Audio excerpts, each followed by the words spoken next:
Hello viewers, আসসালামু আলাইকুম। আজকে আমি ঘরোয়া উপায় কিভাবে ফর্সা হওয়া যায় তা নিয়ে একটি ফেস প্যাক তোমাদের কাছে শেয়ার করব।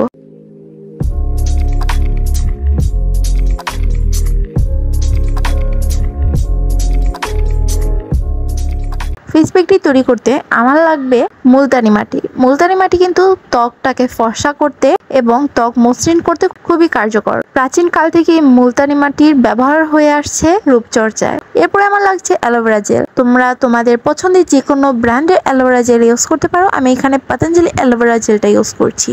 নেক্সট ইনগ্রিডিয়েন্টস হচ্ছে টক দই। ত্বকটাকে মসৃণ, সফট এবং ফর্সা করতে কিন্তু খুব ভালো কাজ করে। সবকিছু খুব ভালোভাবে মিশিয়ে নেব, দেন এটা আমি আমার ফেসে অ্যাপ্লাই করব।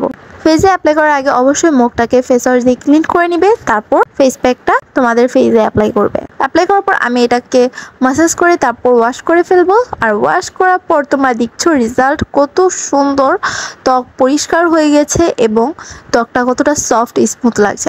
এই ফেস প্যাকটা যে কেউ ইউজ করতে পারবে, জাস্ট যাদের ব্রণ রয়েছে তারা অ্যাভয়েড করতে পারো, কারণ মুলতানি মাটি, অ্যালোভেরা জেল একনি স্কিনে অনেকে স্যুট করে না। তারপর আমি আমার পছন্দের নাইট ক্রিম ইউজ করবো। যেহেতু আমি এই ফেস প্যাকটা রাতের বেলা ইউজ করেছি, তো আমি নাইট ক্রিম ইউজ করব। দেন একটা লিপ বাম আমি গালেও দিয়ে দিচ্ছি। আমার গালটা একটু পিঙ্কি পিঙ্কি লাগবে, অনেক ভালো লাগবে। ফেস প্যাকটা কেমন হয়েছে কমেন্টে জানাও এবং ভিডিওটা বেশি করে শেয়ার করে দাও। And subscribe my YouTube channel and follow my page. সবাই ভালো থেকো, সুস্থ থেকো।